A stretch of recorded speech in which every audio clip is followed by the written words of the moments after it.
Sir बिस्मिल्लाहिर्रहमानिर्रहीम। Sir आज की क्लास में हम पढ़ेंगे कि हमने टेस्ट ऑफ कंट्रोल के वक्त एक टॉपिक हमने छोड़ लिया था इन्वेंट्री का। जो मैंने कहा था कि टेस्ट ऑफ इन्वेंट्री का जो टेस्ट ऑफ कंट्रोल है वो मैं आपको लोगों को करवाऊंगा सब्सटेंटिव प्रोसीजर के साथ। तो आज हम करने जा रहे हैं सर इन्वेंट्री।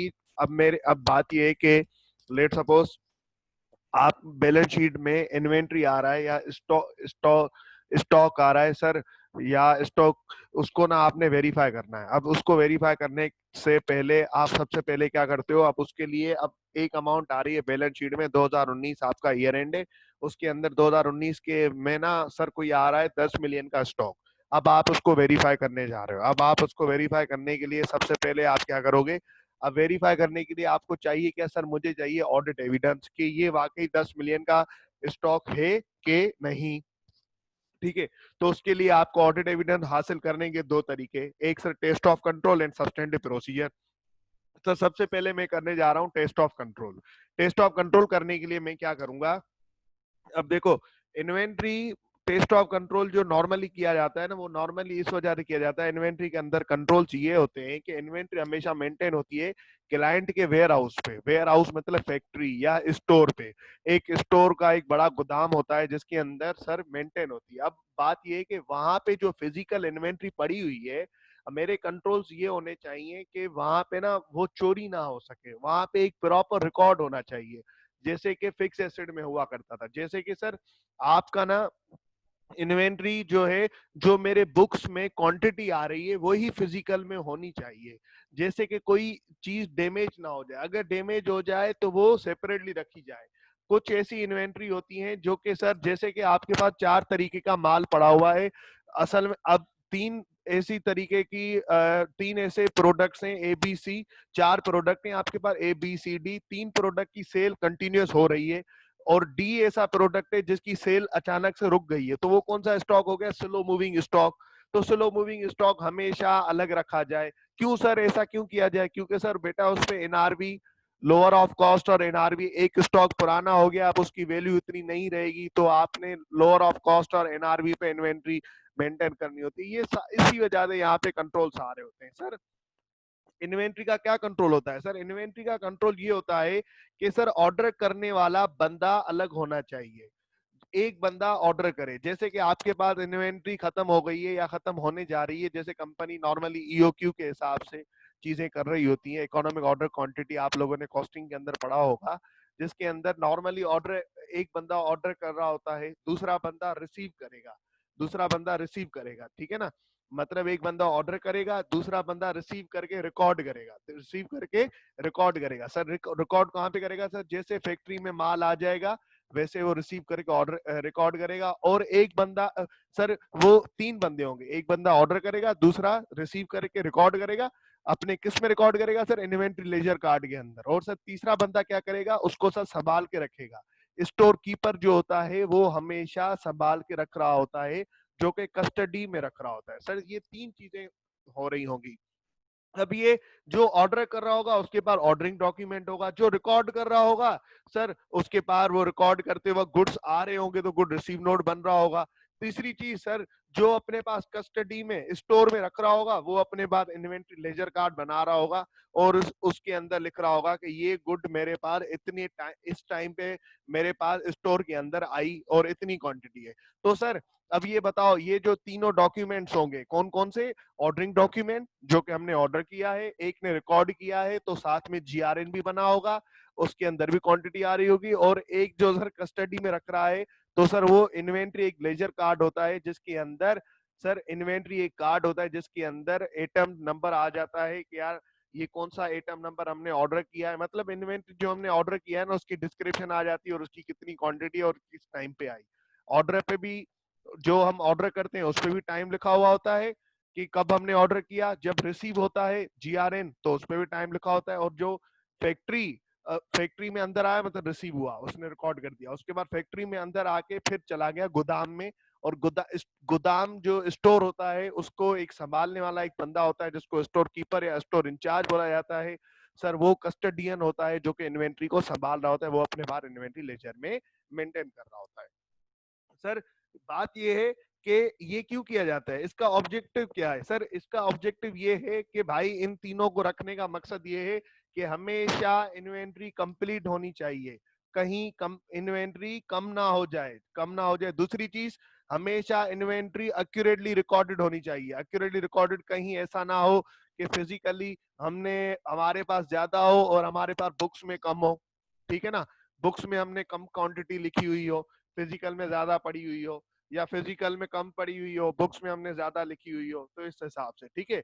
उसके बाद सर अब होगा क्या, जब भी इन्वेंट्री में मूवमेंट होती होगी सर, मूवमेंट का क्या मकसद सर? जब मैं ऑर्डर करता हूँ तो इन्वेंट्री रिसीव होती होगी। जब मैं सर सर जब मुझे ऑर्डर मिलता होगा, ऑर्डर मिलता होगा मतलब जब मैं सेल करूंगा, जब मैं सेल करूंगा, जब इन्वेंट्री में परचेज करूंगा तो स्टोर में इन्वेंट्री आएगी, स्टोर में इन्वेंट्री इन होगी। जब मुझे ऑर्डर मिलेगा, जब मैं इन्वेंट्री सेल करूंगा तो सर इन्वेंट्री स्टोर से बाहर निकलेगी, आउट। जैसे मुझे कस्टमर ऑर्डर देगा तो सर मैं क्या करूंगा, बदले में उसको इन्वेंट्री सेल करूंगा ना। इन्वेंट्री सेल करूंगा तो इन्वेंट्री सेल करने के लिए, डिलीवर करने के लिए कहां से आउट होगी, कहां से निकलेगी सर? ये तो इशू होगी, इसको बोला जाता है वर्ड इशू। सर कहां से इशू होगी सर? स्टोर में से, मतलब स्टोर में से आउट होगी। और सर जब मैं परचेस करूंगा तो सर स्टोर के अंदर क्या होगी सर? स्टोर के अंदर इन होगी। सर ये जो इशुएंस है, और सर ये इन्वेंट्री जो सर अंदर आ रही है, एक तो इशुएंस है और सर एक इन्वेंट्री जो कि सर अंदर आ रही है, सर ये कहाँ पे रिकॉर्ड होना चाहिए सर? ये इन्वेंट्री लेजर कार्ड होता है स्टोर कीपर के पास, वो उसके अंदर डेट के साथ लिखेगा कि किस दिन इन्वेंट्री मेरे पास स्टोर के अंदर इन हुई और किस दिन इन्वेंट्री मेरे पास स्टोर से बाहर निकली। तो सर ये जो डेट होगी ये प्रॉपरली किससे मैच होगी? उसके पास, स्टोर कीपर के पास हमेशा इन्वेंट्री लेजर कार्ड होता है, उसके अंदर लिखेगा कि यार मेरे पास इतने स्टोर से 10 माल, 10 प्रोडक्ट इतने निकले, ए के निकले, 10 प्रोडक्ट मेरे पास बी के हमने परचेज किए, कौन सी तारीख पे किए गए, ये तारीख जो होगी किससे मैच हो रही होगी सर? जी, अगर हमने सेल किया तो गुड डिस्प्ले नोट से मैच हो रही होगी, अगर हमने परचेज किया तो गुड रिसीव नोट से मैच हो रही होगी। गुड डिस्प्ले नोट से क्यों? क्योंकि जिस दिन फैक्ट्री से माल निकलेगा, वेयर हाउस से माल निकलेगा, फैक्ट्री के अंदर ही वेयर हाउस होता है, स्टोर होता है। वेयर हाउस मतलब जहां पे सर इन्वेंट्री रखी जाए, जहां पे गोदाम होते हैं सर। जिस दिन स्टोर से माल निकलेगा उसी दिन ही फैक्ट्री से बाहर निकल जाएगा। तो सर जब फैक्ट्री वेयर हाउस से माल निकलेगा तो जीडीएन पे भी वही डेट होगी, जीडीएन पे भी वही क्वांटिटी होगी जो इन्वेंट्री लेजर कार्ड पे भी क्वांटिटी होगी। जीडीएन कब बनता है सर? ये पढ़ के आए हम। जीडीएन जब बनता है, गुड डिस्प्ले नोट जब बनता है, जब फैक्ट्री से माल बाहर निकल रहा हो। तो जब स्टोर से बाहर माल निकलेगा तो भी सर इन्वेंट्री लेजर कार्ड पे स्टोर इंचार्ज, स्टोर कीपर वही क्वांटिटी लिखेगा। जब सर मैनेजर वेयर हाउस जो होता है, जो पूरे वेयर हाउस का संभाल रहा होता है, जो पूरी फैक्ट्री का मालिक होता है, वो जब फैक्ट्री से बाहर निकलने के लिए जो डॉक्यूमेंट बनता है, गुड डिस्प्ले नोट बनाएगा, वरना उसके सिवा तो गार्ड उसको जाने नहीं देगा ना, उसकी इजाजत नहीं देगा ना। तो सर उसके अंदर भी वही क्वांटिटी होगी। तो ये दोनों रिकंसाइल हो रहे होंगे। और लेकिन जब कोई ऑर्डर किया जाता है, जब हम परचेज करते हैं इन्वेंट्री, तो गुड रिसीव नोट बनता है, उसके बाद फैक्ट्री के अंदर माल आता है और वही क्वांटिटी गुड रिसीव नोट वाली सर जब वेयर हाउस के अंदर एंटर हो रही होगी तो store keeper inventory ledger card में वो मैच कर देता है, ठीक है। एक जी सर, अब सीन ये है कि ये सर ये क्यों हो रहा होता है? क्योंकि सर ये हम इन्वेंट्री लेजर कार्ड में हम इशुएंस और रिसिप्ट क्यों दिखा रहे हैं? जब हमारे पास परचेज होता है तो वही स्टोर कीपर उसको रिसिव करके रिकॉर्ड करता है स्टोर के अंदर, और माल उसके पास आ जाता है, और this should be reconciled with good receive note, ठीक है ना। और सर क्योंकि वेयर हाउस तो फैक्ट्री के अंदर होता है, और फैक्ट्री के गेट से जैसे माल अंदर आएगा तो गुड रिसीव नोट में एंटर हो जाता है। तो सर जब यही सेल हो रहा होता है तो स्टोर कीपर से बाहर निकलेगी चीज तो इन्वेंट्री लेजर कार्ड में उसको इशू में दिखाया जाता है और गुड डिस्प्ले नोट से चला जाता है। ये सर क्यों होता है? ये इस वजह से ताकि मूवमेंट जो है, मूवमेंट मतलब sir issuance and receipt of inventory, ये अप्रोप्रिएटली रिकॉर्डेड होनी चाहिए, अप्रोप्रिएटली रिकॉर्डेड होनी चाहिए। जिससे क्या होगा? दूसरी चीज, इससे सर होगा क्या? और ये क्या सर जो इन्वेंट्री होनी चाहिए, अब देखो सर बात ये है कि वेयर हाउस से माल निकलेगा कब? वेयर हाउस के अंदर तो दो तीन और भी लोग होंगे, एक ऑफिसर तो नहीं संभाल रहा होगा ना। एक होता है सर वेयर हाउस इंचार्ज, जो कि रेस्पॉन्सिबल ऑफिशियल होता है पूरे वेयर हाउस को संभालने के लिए। अगर मेरी इन्वेंट्री इधर से उधर हो गई तो मैं उससे पूछूंगा कि भाई ये कहाँ चली गई? कल तो मैं मतलब काउंट करके गया था, कल तो मैं गिन के गया था, ये तो 1000 यहाँ पे प्रोडक्ट पड़े हुए थे एक, आज यहाँ पे 990 क्यों पड़े हुए हैं, 10 कहाँ चले गए? तो कल मैं उस वो रेस्पॉन्सिबल है, कल मैं उसको पकड़ूंगा, ठीक है ना। लेकिन उसके वेयर हाउस इंचार्ज के नीचे वेयर हाउस कीपर भी होता है सर, स्टोर कीपर भी होता है, और बहुत सारे होते हैं बंदे, तो वो नहीं निकाल सकते। वेयर हाउस का जो रिस्पॉन्सिबल ऑफिशियल है वो कौन है सर? वेयर हाउस इंचार्ज या सुपरवाइजर, इस तरीके से उसको बोला जाता है, वेयर हाउस सुपरवाइजर। तो हमेशा इन्वेंट्री लेजर कार्ड पे सर जब तक वेयर हाउस से चीज बाहर नहीं निकलेगी, जब तक वेयर हाउस सुपरवाइजर उसको साइन ना कर दे, जब तक वेयर हाउस सुपरवाइजर उसको साइन ना कर दे, जब तक सर इन्वेंट्री अंदर नहीं जाएगी वेयर हाउस में अंदर नहीं जाएगी, अगर कोई हमने परचेज किए सर, जब तक वो वेयर हाउस सुपरवाइजर उसको साइन ना कर दे, उसको अथोराइज ना कर दे, ठीक है ना। तो हर movement, issuance and receipt of inventory, जो मैं सेल कर रहा हूँ या परचेज कर रहा हूँ, सेल करूंगा तो वहां से बाहर निकलेगी स्टोर से, परचेज करूंगा तो स्टोर के अंदर सर आएगी। तो सर वो क्या होनी चाहिए? वो सर अथोराइज होनी चाहिए।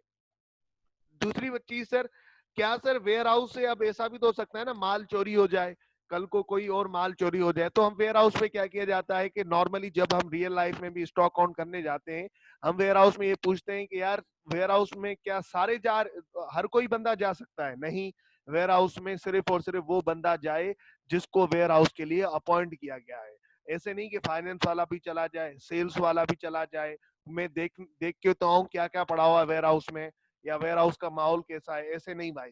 ये क्यों सर? अगर ये होगा तो कल को कोई माल उठा के चोरी करके लेके जाएगा, हम उसको पकड़ भी नहीं पाएंगे, ठीक है ना। तो हमेशा रेस्पॉन्सिबल ऑफिशियल जिसको हमने अथोराइज किया है, जिसको हमने एक्सेस दिया है, वही बंदा जाए, उसके अलावा कोई भी नहीं जाए।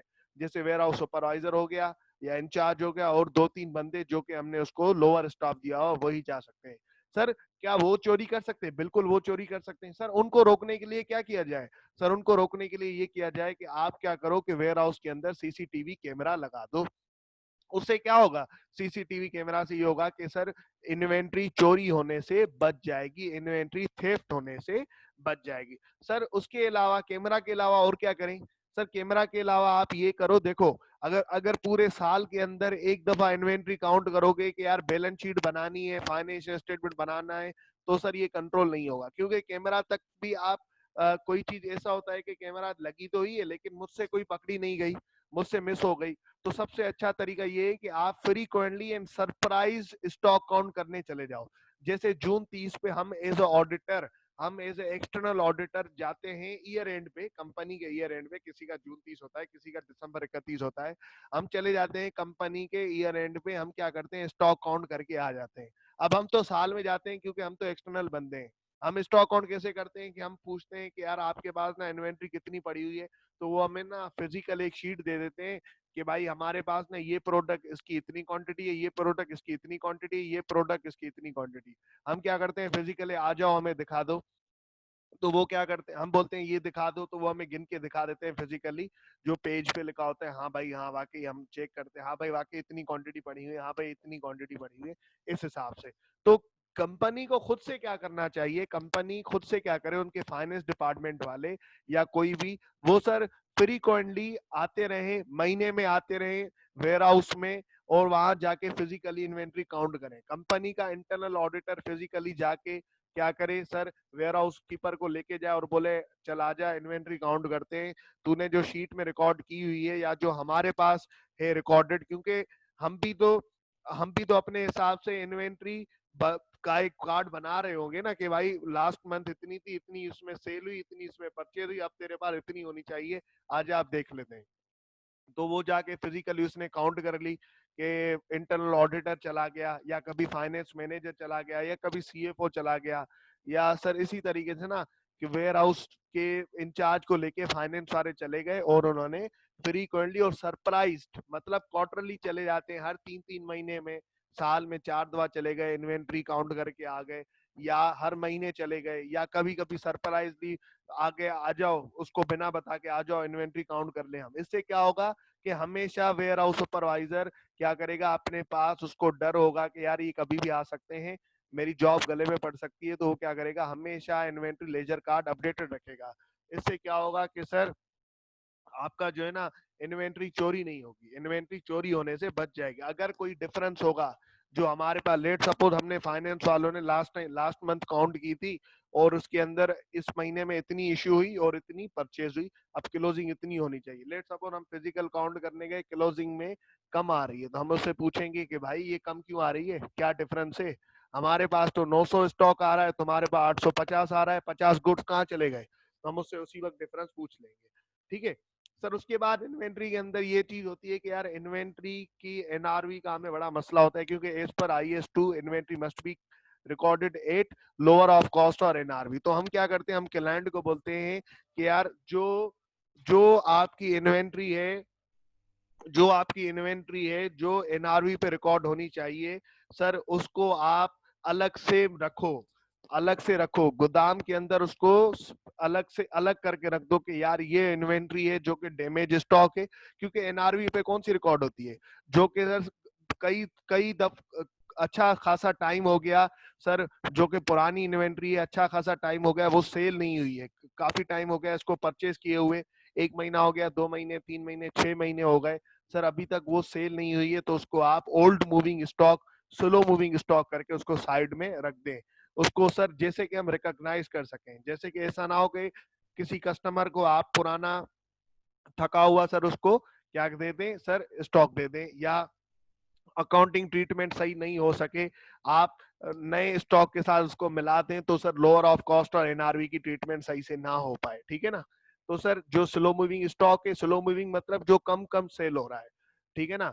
स्लो मूविंग स्टॉक ये होता है जिसके अंदर मूवमेंट कम हो रही है, इशुएंस की मूवमेंट कम हो रही है, और जो फास्ट जल्दी जल्दी स्टॉक सेल हो जाता है सर, उसको अलग करके रख दें। सर उसके अलावा एक होता है स्टॉक डैमेज। डैमेज मतलब सर जब आप वेयर हाउस में लेके आ रहे थे, या वेयर हाउस में कोई ऐसा इंसिडेंट हो गया जिसकी वजह से वो ऑब्सलीट हो गया, अब वो स्क्रैप पे सेल होगा, उसको अलग करके रखें। तीसरी चीज सर, कभी कभी क्या होता है वेयर हाउस के अंदर थर्ड पार्टी का स्टॉक भी पड़ा होता है, जैसे कि किसी कंपनी ने आपसे, एक कस्टमर है उसने आपसे सर 200 की इन्वेंट्री ले ली, 200 इन्वेंट्री आइटम्स ले लिए, 200 इन्वेंट्री आइटम्स ले लिए, अब उसने बोला, अब आपने उसको सर इनवॉइस वगैरह भी दे दी, उसने आपको पैसे वगैरह भी दे दिए, लेकिन उसने फिलहाल बोला यार आपने गोदाम में रख दो ये चीजें, फिलहाल ना मुझे डिलीवर नहीं करो, मैं जब बोलूंगा जब डिलीवर कर देना।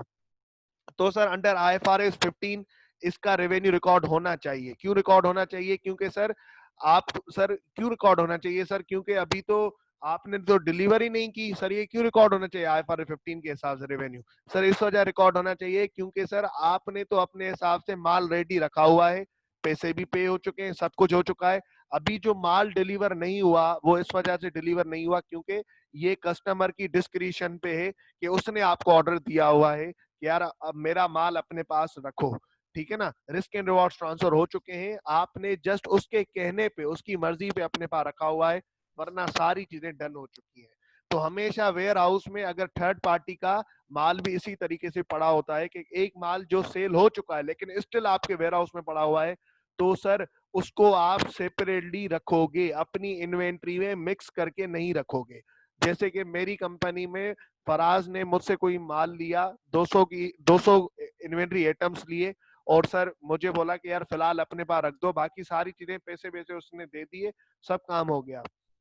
अब सर क्या वो इन्वेंट्री मेरे इन्वेंट्री के बुक्स में आनी चाहिए, जो फराज की इन्वेंट्री? नहीं सर, वो आपके एसेट्स में नहीं आनी चाहिए, क्योंकि वो तो अब आपकी इन्वेंट्री है नहीं। तो सर उसके लिए मैं क्या करूंगा, उसके लिए ये करना पड़ेगा आपको कि जैसे वो इन्वेंट्री आपके बुक्स में ना आए, वो इन्वेंट्री जो कि फराज की उसको निकाल के वेयर हाउस के एक कोने में अलग करके रख देनी है। जैसे ऐसा क्यों करूंगा सर, ऐसा इस वजह से करूंगा क्योंकि अगर सबके साथ मिली हुई होगी, मिलके पड़ी होगी, तो सर ये होगा कि वो इन्वेंट्री गलती से काउंट हो जाएगी, वो इन्वेंट्री गलती से काउंट हो जाएगी और मेरे इन्वेंट्री के एसेट में आ जाएगी उसकी क्वांटिटी। ठीक है, तो हमेशा थर्ड पार्टी का स्टॉक अलग से पड़ा होना चाहिए। ठीक है, और दूसरी चीज, हमेशा इन्वेंट्री का एक अप्रोप्रिएट लेवल आपने मेंटेन करके रखना है। सर इसका क्या मकसद? सर इसका ये मकसद कि सर आपने कॉस्टिंग के अंदर ईओक्यू पढ़ लिया है ना सब लोगों ने, इकोनॉमिक ऑर्डर क्वांटिटी का कॉन्सेप्ट सबको आ रहा है?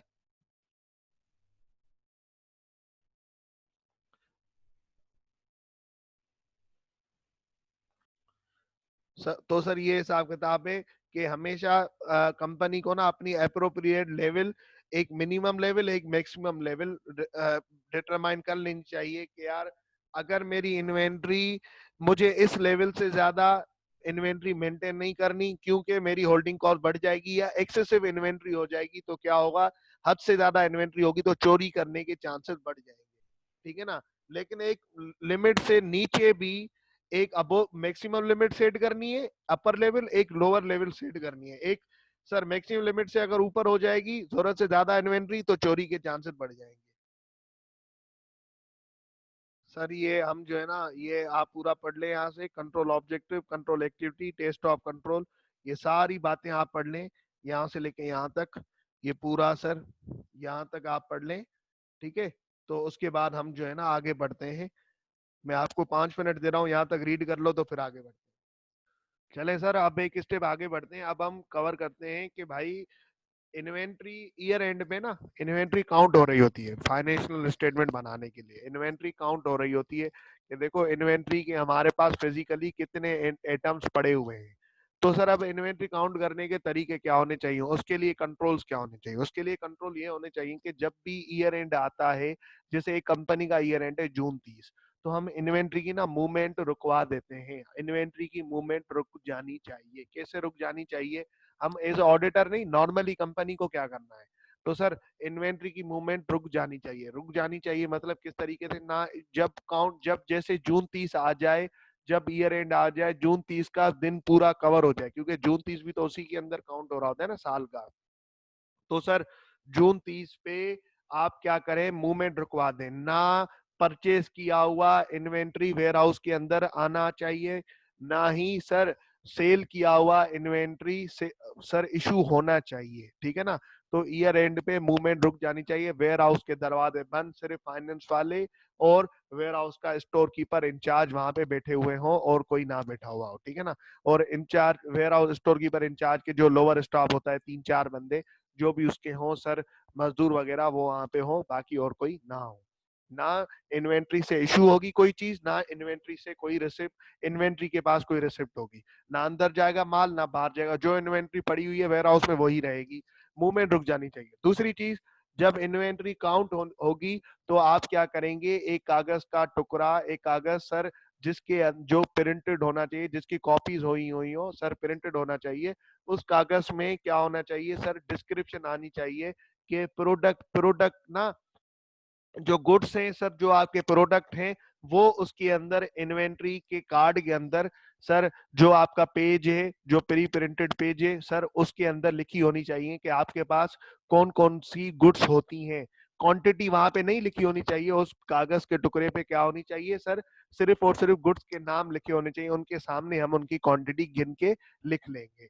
सर एक तो ये हिसाब किताब होगा। अब क्या होगा, हम क्या करेंगे, जो हमारा लोअर स्टाफ होगा, जो हमारा स्टोर इंचार्ज का लोअर स्टाफ होगा, एक वो होगा और सर एक फाइनेंस वाले हम होंगे। हम क्या करेंगे, हमें क्या करना चाहिए, कंट्रोल इस तरीके होना चाहिए कि जो स्टाफ, हम टीम बना लेंगे। टीम इस तरीके से कि दो दो बंदे कर लिए हमने, दो दो बंदे कर लिए, हम उनको बोलेंगे कि यार अब ना हमें स्टॉक काउंट करना है, हमें काउंट करना है कि कितने गुड्स, कितने ये शीट्स के अंदर गुड्स हैं, ये इनकी कितनी कितनी क्वांटिटी पड़ी हुई है। तो हम क्या करेंगे, दो बंदे जाओ, उस एरिया, वेयर हाउस काफी बड़ा होता है ना, दो बंदे ये दो रेक काउंट करोगे, क्योंकि रेक होता है ना जैसे शॉप के अंदर सर, रेक पे, रेक क्या चीज होती है, जैसे सर आप किसी शॉपिंग मॉल पे जाओगे तो सर वहां रेक पे गुड्स पड़े होते हैं, वैसे ही वेयर हाउस के अंदर रेक्स पे चीजें पड़ी होती हैं। तो हम क्या करते हैं, दो बंदे उस कोने में चले जाओ, ये पूरी रेक्स काउंट करके आ जाओ, और सर दो बंदे इस कोने में चले जाओ, दो बंदे उस कोने में चले जाओ। हम ना टीम्स डिवाइड कर लेंगे, उनको काम असाइन कर लेंगे। और सर अब होगा क्या, ऐसे नहीं होगा कि जो दो बंदे यहाँ काउंट करके आ गए तो वो दूसरे किसी जगह पे चले जाए, ऐसे क्या होगा, डबल काउंटिंग हो जाएगी।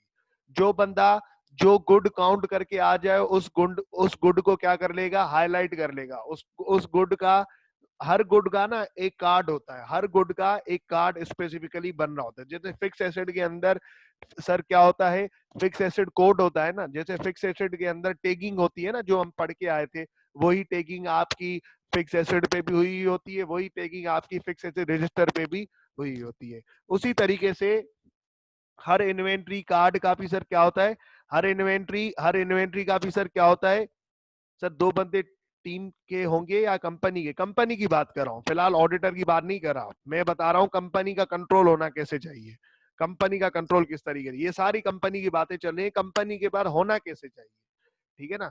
तो सर अब होगा क्या कि जैसे फिक्स एसेट के अंदर टैगिंग हुई होती है ना हर गुड्स पे, उसी तरीके से यहाँ पे भी क्या होता है इन्वेंट्री पे, कि जो इन्वेंट्री होती है, कोई भी हम मैंने आइटम मंगवा लिया, तो उस आइटम का एक हम कार्ड जो है ना वो रेक पे साइड पे हम सर हैंग कर लेते हैं, साइड पे लगा लेते हैं कि यार ये गुड है और इसकी ये यहाँ पे पड़ा हुआ है इस रेक में और उसकी इतनी क्वांटिटी है। तो हर गुड की ना हम उसके बराबर में क्या करते हैं, कार्ड लगा लेते हैं, उस गुड पे नहीं लिख रहे होते, उस गुड के बराबर में रेक पे कार्ड लगा लेते हैं। तो सर अब जो जो हमने टीम वालों को बोल दिया, जो भी दो दो बंदे हमने असाइन किए, भाई जो जो गुड तुम काउंट करके जाओ उस गुड पे क्या करते जाना, उस गुड को ना हाईलाइट करते जाना, मार्क करते जाना। मार्क किस में करोगे, वो जो कार्ड लगा हुआ है। सर क्यों, क्योंकि अगर कोई दूसरा बंदा देखे तो उसको पता चल जाए कि ये काउंट हो चुका है, इसको दोबारा काउंट नहीं करना। या अगर तुम भी भूल जाओ तो तुम्हें पता चल जाए, बिन कार्ड को देख के तुम्हें पता चल जाए ये मैं हाईलाइट करके गया हूं, मतलब ये काउंट हो चुका है। इससे क्या होगा, डबल काउंटिंग नहीं होगी। सर उसके अलावा जो जो बंदा काउंटिंग करता हुआ आए, एक बंदा काउंट करेगा, दो दो बंदे हम रखेंगे ना, एक बंदा काउंट करेगा, दूसरे बंदे के हाथ में शीट होगी, एक बंदा काउंट करेगा, दूसरे बंदे के हाथ में शीट होगी। तो सर वो क्या करेगा, उससे पूछेगा हाँ भाई कितने गिने तूने, सर ये 10 हैं, ये प्रोडक्ट जो है 10 हैं। तो सर एक बंदा रिकॉर्ड करेगा, एक बंदा काउंट करेगा, there must be segregation of duties. ऐसे ही नहीं कि एक बंदा ही काउंट करे और एक ही बंदा लिखता जाए। क्यों सर, ऐसा क्यों, क्योंकि सर जो बंदा काउंट करेगा ना, तो सर अगला बंदा उसको ऑब्जर्व कर रहा होगा, अगला बंदा उसको ऑब्जर्व कर रहा होगा कि ये सही से काउंट कर रहा है कि नहीं कर रहा। वो अलग बात है कि दोनों मिल जाए, ठीक है ना। दूसरी चीज सर, अगर जो इन्वेंट्री आप काउंट करते जाओगे, उस इन्वेंट्री के सामने कार्ड पे साइन करते जाओगे। क्यों, जैसे कल को अगर उसने इन्वेंट्री सही से काउंट नहीं की, या चोरी हो गई, या ज्यादा बढ़ा के बताई, तो हम उसको अकाउंटेबल ठहरा सकें। सर ये हिसाब किताब है, ठीक है ना। और सर डैमेज इन्वेंट्री हम क्या करेंगे, काउंट करते वक्त सेपरेटली उनसे आइडेंटिफाई करवा के हम ये भी मेंशन करवाएंगे कौन सी इन्वेंट्री डैमेज है, कौन सी इन्वेंट्री डैमेज नहीं है, ठीक है ना। ये हिसाब किताब है सर। आप, और इन्वेंट्री हमेशा प्री नंबर्ड होनी चाहिए। आप ये कंट्रोल्स पढ़ लें इसके, आप ये कंट्रोल्स पढ़ लें सर इसके, ये कंट्रोल्स और इन्वेंट्री काउंट है। तो उसके बाद हम सब्सटेंटिव प्रोसीजर की तरफ आते हैं। तो सर अब आ जाए, इन्वेंट्री हमने पढ़ लिया, तो इन्वेंट्री का आप टेस्ट ऑफ कंट्रोल का सवाल होना चाहिए, ठीक है। तो सर अभी आ जाए, लिली विंडो ग्लास कंपनी, दिसंबर 2012 एसीसी का क्वेश्चन है। आ जाए sir, Lily window glass company, आ जाए। मैं रीड करने लगा हूं, ये हैंडआउट में आप लोगों से शेयर कर चुका था, ठीक है।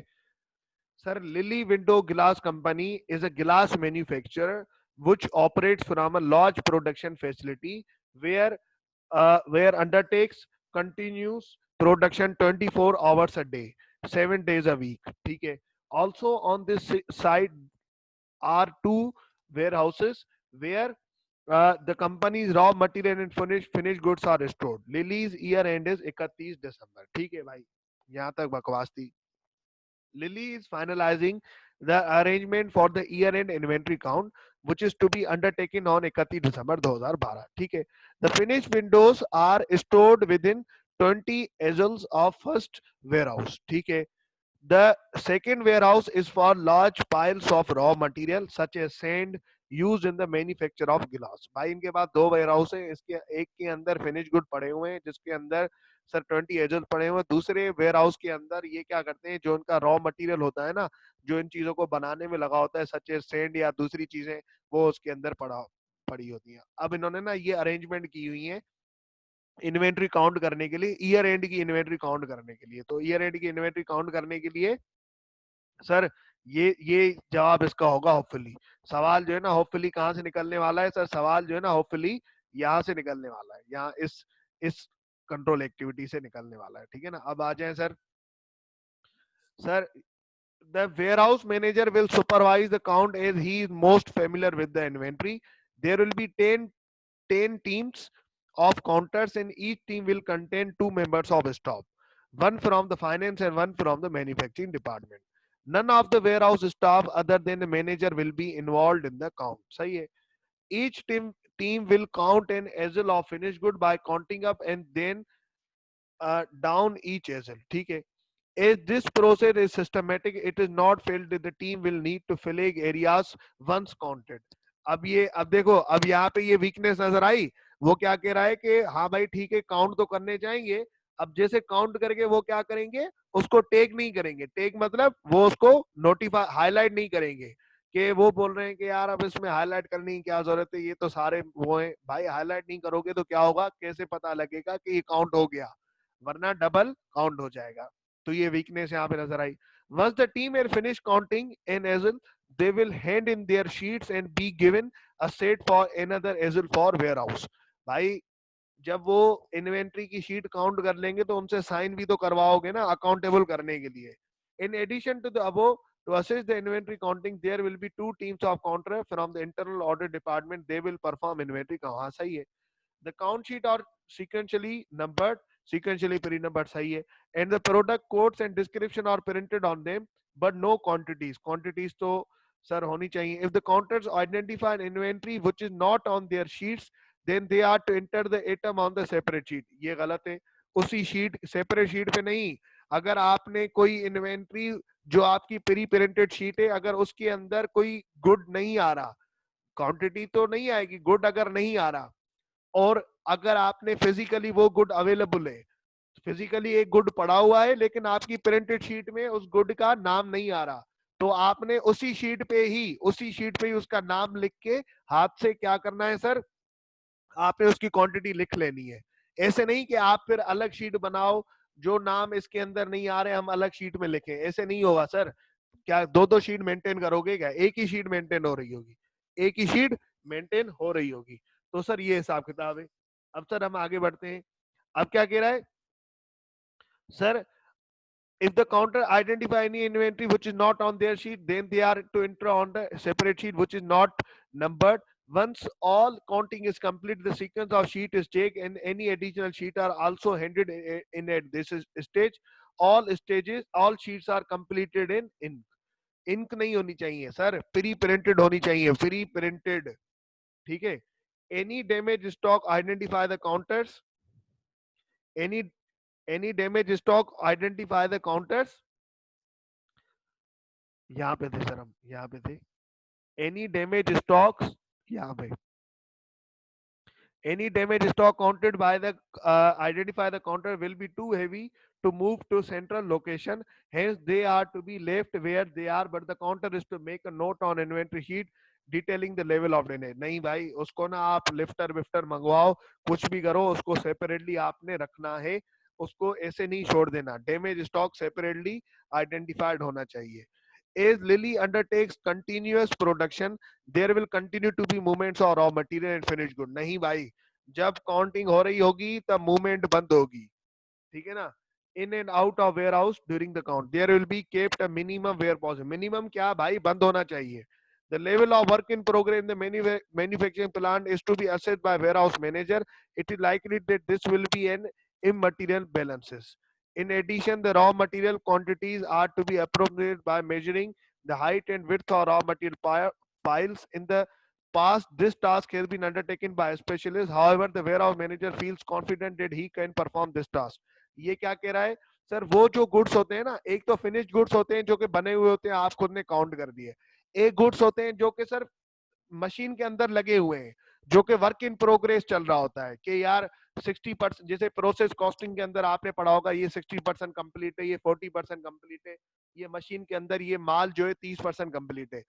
अब वो वेयर अब ना वो सर कैसे पता चलेगा कि यार ये कितना परसेंट कंप्लीट है, क्या परसेंट कंप्लीट है? सर वो ना एक स्पेशलिस्ट होता है जो कि ये सारी चीजें कर रहा होता है, तो उसको वो एक अंदाजा लगा के हमें बता देता है। हम उसके साथ होते हैं, वो एक अंदाजा लगा के बता देता है कि यार ये कितना परसेंट कंप्लीट है। अब एक ये मैनेजर बोल रहा है, वेयर हाउस मैनेजर, अब स्पेशलिस्ट को हायर करने की जरूरत नहीं है, काम का उसको पैसे लग जाएंगे। हम क्या, मैं मेरा अंदाजा हो गया, एक्सपीरियंस हो गया, मैं खुद ही बता दूंगा। नहीं भाई, ऐसे नहीं चलेगा। वो स्पेशलिस्ट ही बताएगा कि एक प्रोडक्ट अगर गिलास बन रहा है तो वो कितना परसेंट कंप्लीट हो चुका है, कितने डिपार्टमेंट से निकला है, डिपार्टमेंट ए से, बी से, सी से, कौन सी स्टेज पे है, कितना परसेंट कंप्लीट है, कितनी इस पे कौन सर वो लग चुकी है कॉस्ट। तो सर सवाल कह रहा है आइडेंटिफाई एंड एक्सप्लेन 6 डेफिशिएंसीज। हम बताएंगे कि कौन कौन सी डेफिशिएंसी और उन एक्सप्लेन इसका मतलब इम्पैक्ट क्या है, तो वो सारे मैंने आपको बता दिए हैं। Provide recommendation to address the deficiency, हर डेफिशिएंसी की आपने उसको रिकमेंडेशन देनी है। तो सर आपका ये सवाल होमवर्क है, ये आपने कर लेना है। उसके बाद क्या करेंगे, ये सवाल के आप आंसर हम कल पढ़ लेंगे इनके, ठीक है? सर आ जाए, आप दूसरा क्वेश्चन कर लेते हैं। सर ये सवाल हो गया, समझ में आ रहा है? सर आ जाए, अभी ना आईकेएफ का क्वेश्चन करते हैं। सतलज लिमिटेड इन्वेंट्री, सितंबर 2014 में ये टेस्ट हुआ सर, सबसे आखिरी question.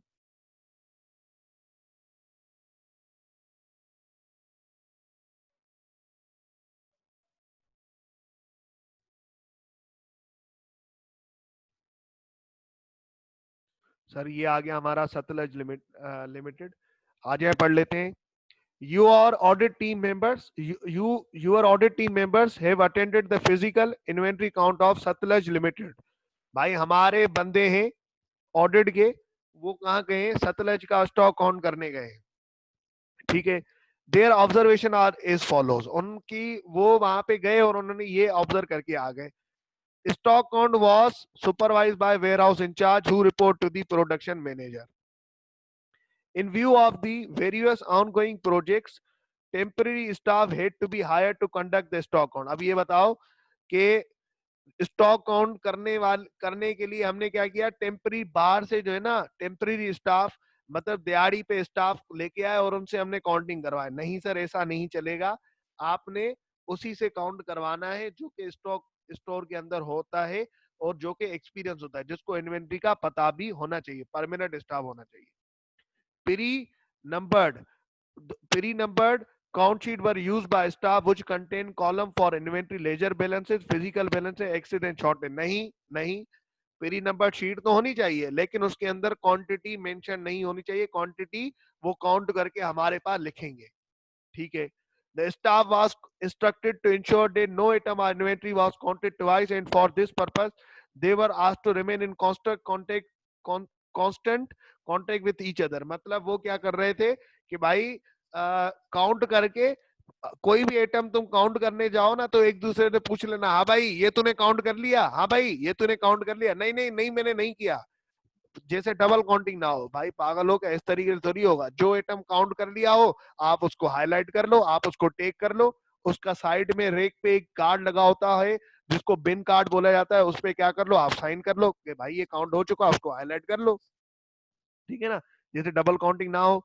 On completion all the count sheet were signed by store incharge and the head of administration department. नहीं, जैसे कंप्लीट हो जाए, जिस बंदे ने जो काउंट किया वो ही साइन करेगा, जैसे उसको हम अकाउंटेबल ठहरा सके। Identify the weaknesses in the inventory count procedure, state the implication on the physical count. Sir हो जाएगा सवाल ये? सर इसके ये आंसर है वीकनेसेस, ठीक है ना? वीकनेसेस इसके हैं। और दूसरी चीज सर, ये जो पहली पॉइंट थी ना, इसके अंदर वेयर हाउस इंचार्ज खुद से सुपरवाइज कर रहा है। वेयर हाउस इंचार्ज खुद से सुपरवाइज थोड़ी करेगा। अगर वेयर हाउस इंचार्ज खुद से सुपरवाइज करेगा तो अपनी गलती थोड़ी निकालेगा सर, वो अपनी गलती तो कभी नहीं निकालेगा ना। तो सुपरवाइज हमेशा किसको करना चाहिए सर?